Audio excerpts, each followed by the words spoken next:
ಇದೆ ಇಲ್ಲ ಮಠದಲ್ಲಿ ಇಲ್ಲ ಇಲ್ಲ ಸರ್. ನಾನು ತಹಶೀಲ್ದಾರ್ ಭಕ್ತರು ಯಾರು ನಮ್ಮ ದೇವರು ಭಕ್ತನೇ ಭೂಮಿ ಮೇಲಿನ ಭಗವಂತ ಅಂತ ಹೇಳಿದೀವಿ. ನಾವಿರೋದು ಭಕ್ತರಿಗಾಗಿ.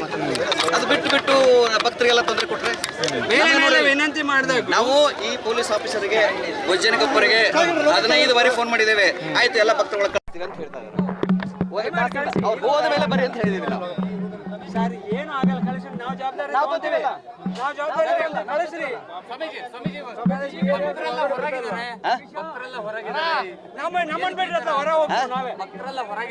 ಹೌದ್ರಿ, ಅದಕ್ಕೆ ನಾವು ಭಕ್ತರು ಒಳಗೆ ಬರ್ಬೇಕು ಅನ್ನೋದು ಇಚ್ಛೆ. ಹೊರಗಡೆ ಇದೆ, ಒಳಗಡೆ ಇಲ್ಲ. ಮಠ ಇರೋದು ಒಂದು ನಿಮಿಷ, ಮಠ ಇರೋದು ಶಾಂತಿ ಮತ್ತು ನೆಮ್ಮದಿಯ ತಾಣಕ್ಕೆ. ಮಠ ಇರೋದು ಶಾಂತಿ ಮತ್ತು ನೆಮ್ಮದಿಯ ತಾಣಕ್ಕೆ. ನಮ್ಮ ಭಕ್ತರು ಬರ್ತಾ ಇರೋದು ಬೆಳಗಿನಿಂದ ಕಾಯ್ತಾ ಇದ್ದಾರೆ.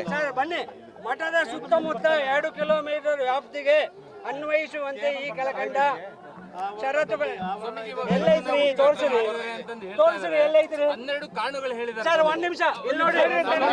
ರಾಜ್ಕುಮಾರ್ ಸರ್,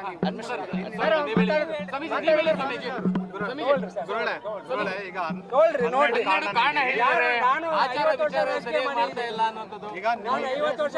ಟ್ರಸ್ಟಿಗಳು ಒಂದು ಸಭೆ ಮಾಡಿದ್ದಾರೆ. ಆ ಸಭೆಗೆ ಸ್ವಾಮೀಜಿ ಅವ್ರು ಬರಲಿಲ್ಲ. ಸೊ ಹಂಗಾಗಿ ಅವ್ರನ್ನ ಈ ಪರಿಸ್ಥಿತಿ ಮಾಡ್ತಾ ಇದೀವಿ. ಮೊದಲನೇದಾಗಿ ಸ್ವಾಮೀಜಿಯವರಿಗೆ ನೋಟಿಸ್ ಬಂದಿಲ್ಲ. ಸ್ವಾಮೀಜಿಯವರಿಗೆ ನಮ್ಮ ದಿವ್ಯ ಸಾನ್ನಿಧ್ಯ ಹಾಕಿದ್ದಾರೆ. ಹಾಕಿಬೇಕಾದ್ರೆ ಸ್ವಾಮೀಜಿಯವರು ಡೇಟ್ ತಗೋಬೇಕು. ಹಿಂದಿನ ಸಭೆದು ಮಾಹಿತಿ ಕೊಟ್ಟಿರ್ಕಿಲ್ಲ ಸರ್. ಹಿಂದಿನ ಸಭೆಯ ಮಾಹಿತಿ ನಮಗೆ ಬಂದಿಲ್ಲ, ನಮಗೆ ನೋಟಿಸ ಬಂದಿಲ್ಲ. ಅಧಿಕೃತವಾಗಿ ಬಂದು ನಮಗೊಂದು ನೋಟಿಸ್ ಕೊಡಬೇಕು. ಆ ನೋಟಿಸ ಕೊಟ್ಟಿಲ್ಲ. ಮತ್ತು ಮಠ ಅನ್ನೋದು, ಪೀಠ ಅನ್ನೋದು ಕೇವಲ 12 ಜನದಲ್ಲ. ಇದು ನಾವು 12 ಜನಗಳು ನೋಡಿ ಬಂದಿಲ್ಲ. ಅಖಂಡ ಪಂಚಮಸಾಲಿ ಸಮಾಜದ ಸೇವೆಯನ್ನು ಮಾಡಲಿಕ್ಕೆ ಪೀಠಕ್ಕೆ ಬಂದಿದ್ದೀವಿ ನಾವು. ಇದು 4 ವ್ಯಕ್ತಿಗಳ ಮಠ ಅಲ್ಲ, ಇದು ಸಮಸ್ತ ಪಂಚಮಸಾಲಿಗಳ ಮಠವಾಗಿದೆ ಇದು. ಆ ಹಿನ್ನೆಲೆಯಲ್ಲಿ ಮೊದಲನೇದಾಗಿ ಅವರು ನಮಗೆ ನೋಟಿಸೇ ಕೊಟ್ಟಿಲ್ಲ. ಬಂದು ನೋಟಿಸ್ ಕೊಡಬೇಕಾಗಿತ್ತು. ಕಳ್ಳರಂಗೆ ಬಂದು ರಾತ್ರಿ ಬಂದು ಅಲ್ಲಿ ನಮ್ಮ ಇದಕ್ಕೆ ಬಾಗಿಲಿಗೆ ಅಂಟಿಸಿ ಹೋಗಿದ್ದಾರೆ. ಅದು ನಾವು ಕೊಡಗಿನಲ್ಲಿ ಕಾರ್ಯಕ್ರಮ ಹೋಗಿದ್ದೀವಿ. ವಾಪಸ್ ಬಂದಾಗ 3 ಗಂಟೆ ಅಲ್ಲಿ ಅಂಟಿಸಿದ್ರು. ಅದು ನಮ್ಗೆ ಗೊತ್ತಿಲ್ಲ. ಈಗ ಟ್ರಸ್ಟಿಗಳಾದವರು ನಮ್ಮ ಹತ್ತಿರ ಬಂದು ಕೊಡಬೇಕಲ್ವಾ? ಇಷ್ಟೊಂದು ತರಾತುರಿ ಮಾಡೋ ಅವಶ್ಯಕತೆ ಏನಿತ್ತು? ಹಾಗಾಗಿ ಸ್ವಾಮೀಜಿಯವ್ರಿಗೆ ಭಾಳ ಇಂಪಾರ್ಟೆಂಟು ಏನು, ಗಚ್ಚೆ ಕೈ ಬಾಯಿ ಗಚ್ಚಿರಬೇಕು ಅಂತ. ಅದ್ರಲ್ಲಿ ನಾವು ಭಾಳ ಗಚ್ಚಿದ್ದೀವಿ. ಹಾಗಾಗಿ 12 ಜನಗಳದ್ದು ಆಗಲ್ಲ. ಏನು ಟ್ರಸ್ಟ್ ಬಾಯ್ಲೈನ್ ಹೇಳುತ್ತೆ, ಇಲ್ಲಿ ಏನು ಹೇಳುತ್ತೆ? ನಿಮ್ಮ ಹತ್ತಿರ ಇದೆ ನೋಡಿ, ಇದು 4 ಜನಗಳದು ಅಲ್ಲ.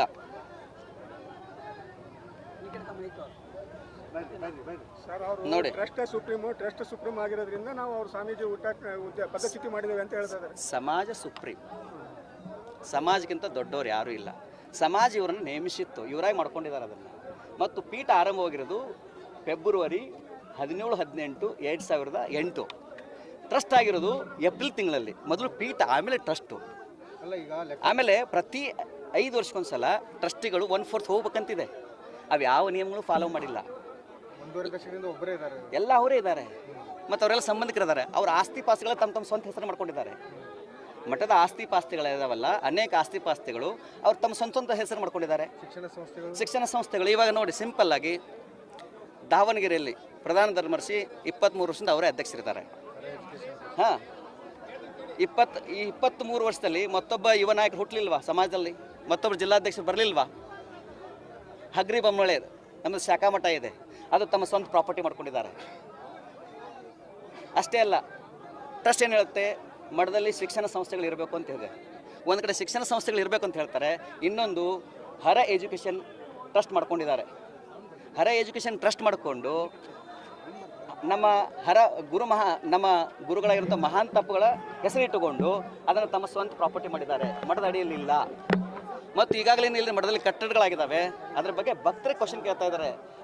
ನಾವು ಕೇಳಿಲ್ಲ, ನಾವೇನು ಇವತ್ತಿಗೂ ಅವ್ರನ್ನ ಕ್ವಶನ್ ಮಾಡಿಲ್ಲ. ಮೊನ್ನೆನೂ ಆದಾಗೂ ಒಂದೇ ಕೇಳಿದ್ದೀವಿ ನಾವು, ಭಕ್ತರು ಕೇಳಿದ್ದಾರೆ.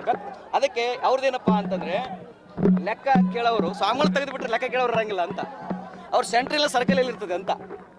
ಆದರೆ ಭಕ್ತನ ಬೆವರ ಹಣಿಯಿಂದ ತಾನು ಉತ್ತಿ ಬಿತ್ತಿ ಬೆಳೆದು ಮಠದ ಸತ್ಪಾತ್ರಕ್ಕೆ ಅನ್ನದಾಸ ಕೊಟ್ಟಾರೆ. ಸಾವಿರ ಭಕ್ತರು, ಲಕ್ಷ ಭಕ್ತರು, ಸ್ವತಃ ಒಬ್ಬ ಧರ್ಮದರ್ಶಿ ಒಬ್ಬ ಧರ್ಮದರ್ಶಿ ಮೊನ್ನೆ ಏನೇನು ಅವ್ಯವಹಾರ ಆಗಿದೆ ಅಂತ ಮುಕ್ತವಾಗಿ ಹೇಳಿದ್ದಾರೆ. CC ಕ್ಯಾಮ್ರಾದಲ್ಲಿ ಅದು ರೆಕಾರ್ಡ್ ಆಗಿದೆ.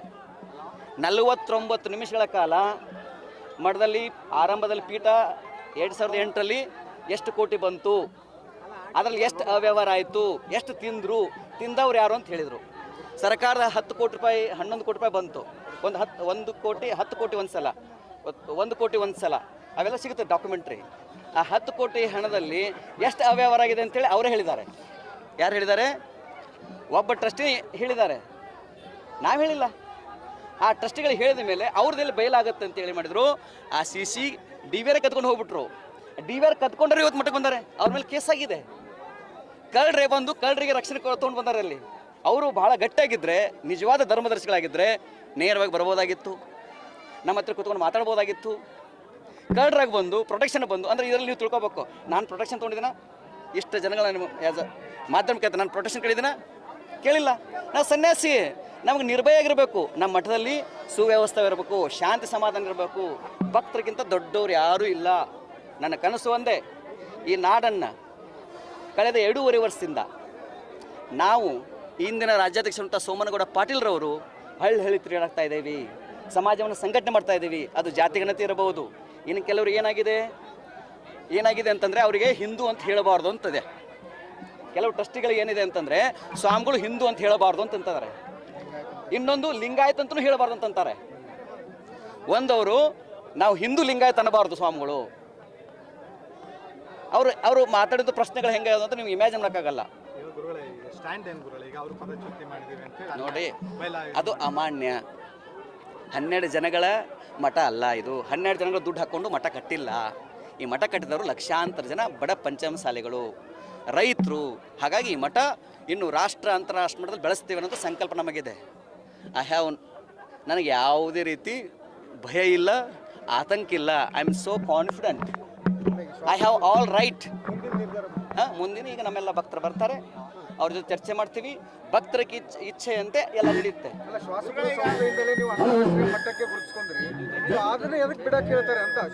ಈಗ ನಾರ್ಮಲ್ ಆಗಿ ಯಾವುದೇ ಒಬ್ಬ ಸ್ವಾಮಿಗಳಿಗೆ ಏನೇ ಹೇಳ್ಬೇಕಂತಂದ್ರೆ ಅವ್ರಿಗೆ ಯಾವುದೇ ಸ್ಟ್ರಾಂಗ್ ಇದನ್ನಿಲ್ಲ, ಎವಿಡೆನ್ಸ್ ಇಲ್ಲ.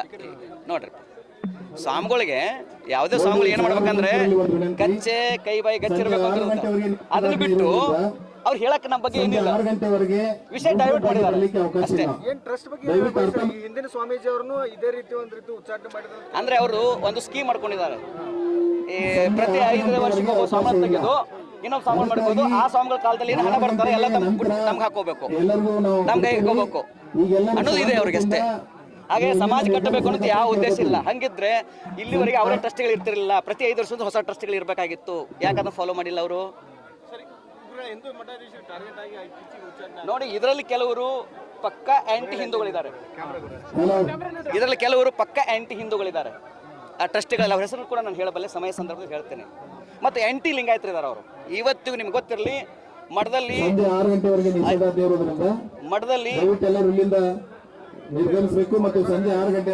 ಮಠದಲ್ಲಿ ನಾವು 5 ವರ್ಷಗಳ ಕಾಲ ಬಸವನ ಫೋಟೋ ಕೊಟ್ಟಿಲ್ಲ ನಮಗೆ. ಒಂದ್ ಕಡೆಗೆ ವೀರಶೈವ ಲಿಂಗಾಯತ ಅಂತ ಹೇಳ್ತಾರೆ, ಆದ್ರೆ ಮಠದಲ್ಲಿ ಬಸವನ ಫೋಟೋ ಕೊಟ್ಟಿಲ್ಲ ನಮಗೆ. ಈಗ ಹಾಕೊಂಡಿದ್ವಿ ನಾವು. ಓಂ ಶ್ರೀ ಗುರು ಬಸವಲಿಂಗ ಬರೀತಾ ಇಲ್ಲ, ಬರ್ಸಕ್ಕಾಗಿರ್ಲಿಲ್ಲ ಅವರಿಗೆ.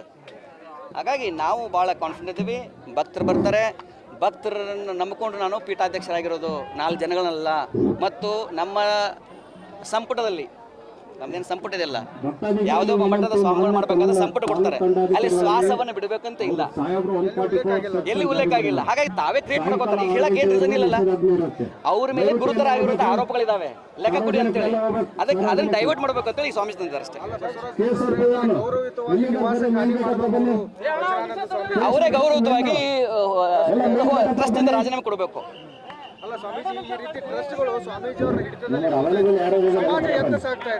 ಅದಕ್ಕೆ ಈಗ ಸಮಾಜಕ್ಕೆ ಬಿಡ್ತೀನಿ, ಅದ್ರ ವಿವೇಚನೆಗೆ. ಸಮಾಜ ಸತ್ಯವನ್ನು ಅರ್ಥಕೋಬೇಕು.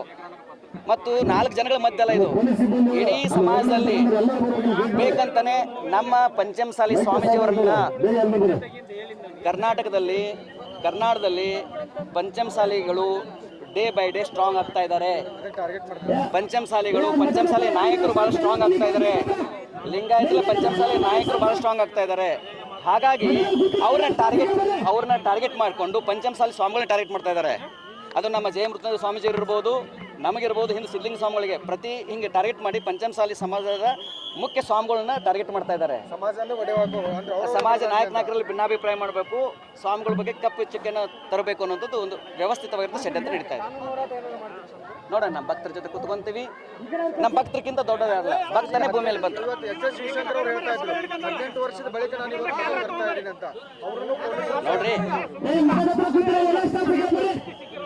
ನೋಡ್ರಿ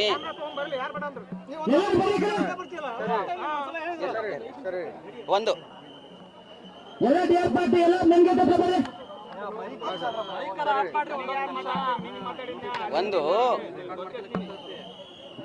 ನಾವು ಪೀಠಕ್ಕೆ ಬಂದ ಮೇಲೆ 2018 ಬಂದ ಮೇಲೆ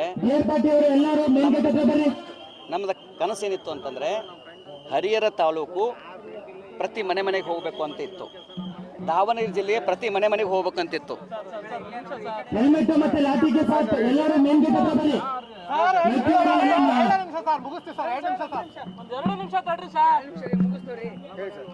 ನಾವು ಪೀಠಕ್ಕೆ 2018 ಬಂದ ಮೇಲೆ ನಮ್ಮನ್ನು ವ್ಯವಸ್ಥಿತವಾಗಿ ಹರಿಹರ ತಾಲೂಕು ದಾವಣಗೆರೆ ಜಿಲ್ಲೆಗೆ ಯಾವುದೇ ಭಕ್ತರ ಮನೆಗೆ ಹೋಗೋದಂಗೆ ನೋಡ್ಕೊಂಡಿದ್ದಾರೆ.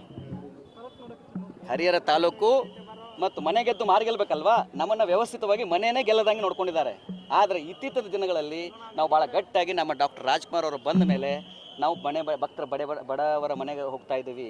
ಯಾವುದೇ ಒಂದು ಬಡವರ ಮನೆಗೆ ಹೋದರೆ ನೀವು ಚಿತ್ರದುರ್ಗ ಜಿಲ್ಲೆ ಕೇಳ್ಕೊಂಡು ಬನ್ನಿ, ಕೊಪ್ಪಳ ಜಿಲ್ಲೆ ತೆಗೆದುಕೊಂಡು ಬನ್ನಿ, ಎಲ್ಲ ಕಡೆಗೆ ಪ್ರವಾಸವನ್ನು ಮಾಡ್ತಾ ಇದ್ದಾಗ ಯಾರು ಬಡ್ಕೊಂಡು ಅಲ್ಲೇ ದುಡ್ಡು ಕೊಟ್ಟು ಬರ್ತೀವಿ ನಾವು. ಕೆಲವೊಂದಿಷ್ಟು ಭಕ್ತರು ಹೇಳ್ತಾ ಇದ್ರು ಮೊದಲೆಲ್ಲ ಸ್ಕ್ರಿಪ್ಟೆಡ್ ಭಾಷಣ ಬರ್ಬಿಡ್ತಿದ್ರು, ಇದನ್ನೇ ಮಾತಾಡಬೇಕು ಅಂತ ಹೇಳ್ತಿದ್ರು. ನೋಡ್ರಿ, ಅದನ್ನು ಸಮಯ ಸಂದರ್ಭ ಇವತ್ತಿಗೆ ಇಷ್ಟು ಸಾಕು. ಬಟ್ ನಾನು ಎಲ್ಲ ನಿಮ್ಮ ಮಾಧ್ಯಮ ಹೇಳ್ತಿದ್ದೀನಿ, ಭಕ್ತನೇ ಭೂಮಿಯ ಮೇಲೆ ಭಗವಂತ, ಪಂಚಮಸಾಲಿ ಸಮಾಜವೇ ನನ್ನ ಶ್ವಾಸ. ನನ್ನ ಇವತ್ತಿಗೆ ಒಂದೇ ₹1 ಯಾರಿಗೂ ನನಗೆ ಕೈ ಒಡ್ಡಿಲ್ಲ. ನಮ್ಮದು ಕೊಡುವಂಥದ್ದು, ಕೇಳುವಂಥದ್ದಲ್ಲ. ಆದರೆ ಭಕ್ತರು ನನಗೆ ಪ್ರಸಾದವನ್ನು ಕೊಟ್ಟಾರೆ, ರೊಟ್ಟಿ ಮಾಡಿ ಕೊಟ್ಟಾರೆ, ಅನ್ನ ಮಾಡಿ ಕೊಟ್ಟಾರೆ, ಸಾಂಬಾರು ಕೊಟ್ಟಾರೆ, ಚಟ್ನಿ ಮಾಡಿ ಕೊಟ್ಟಾರೆ. ಅವ್ರ ಋಣದಲ್ಲಿ ನಾನಿದ್ದೇನೆ. ನಾವು ಉಳಿದಾರೊಬ್ಬರ ಋಣದಲ್ಲಿಲ್ಲ, ಭಕ್ತರ ಋಣದಲ್ಲಿದ್ದೇವೆ. ಹಾಗಾಗಿ ಭಕ್ತರು ಏನು ಹೇಳ್ತಾರೆ ಅದು ಫೈನಲ್, 4 ಜನ ಫೈನಲ್ ಅಲ್ಲ. ಭಕ್ತರ ಸಭೆ ನಡೆಸಿ ಮುಂದಿನ ನಿರ್ಧಾರ ಖಂಡಿತ ಭಕ್ತರ ಜೊತೆಗೆ ಚರ್ಚೆ ಮಾಡ್ತೇವೆ. ನಮ್ಮೆಲ್ಲ ಸಮುದಾಯದ ಮುಖಂಡರು ಬರ್ತಾರೆ, ಅವರೆಲ್ಲ ಚರ್ಚೆ ಮಾಡ್ತಾರೆ. ಅವರು ಹೇಳಬೇಕು ವ್ಯವಸ್ಥಿತವಾಗಿ ಈ ಹರಿಹರ ಜಿಲ್ಲೆ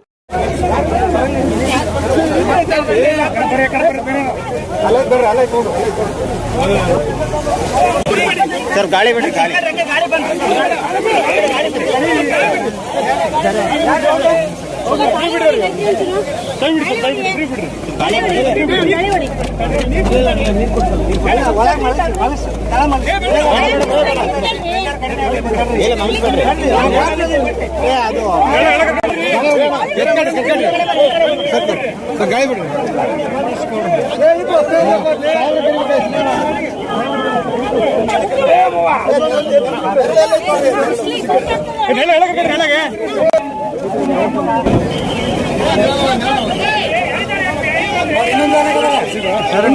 ಅಂಬುಲೆನ್ಸ್ ಶ್ರೇಯ ಒಂದು ಯಾವ್ದ ನಿಮ್ದ ಒಂದು ಜೀಪಲ್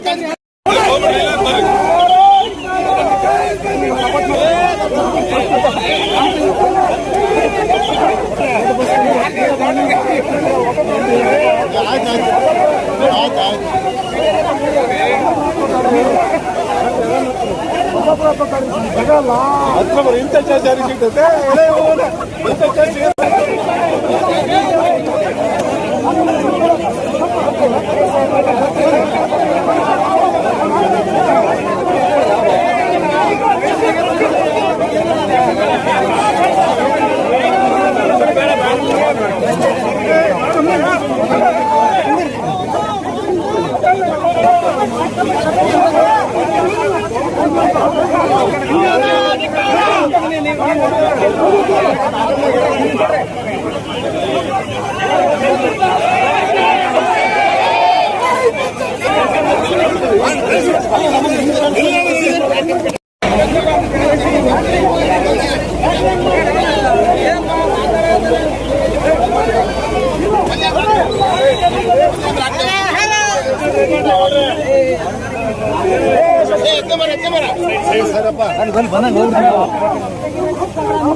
ಸ್ವಲ್ಪ ದಾರಿ ಬಿಡ್ರಿ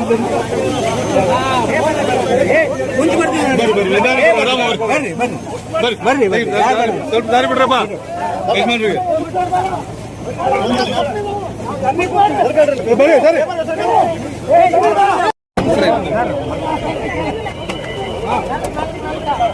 ಮುಂದೆ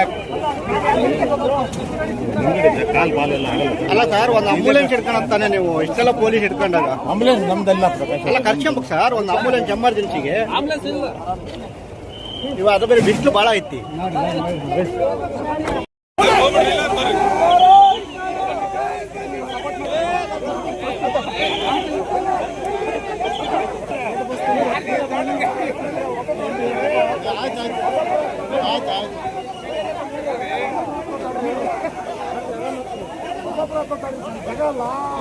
ಇಂಥ ಜಾರಿ ಸಿಗ್ತೈತೆ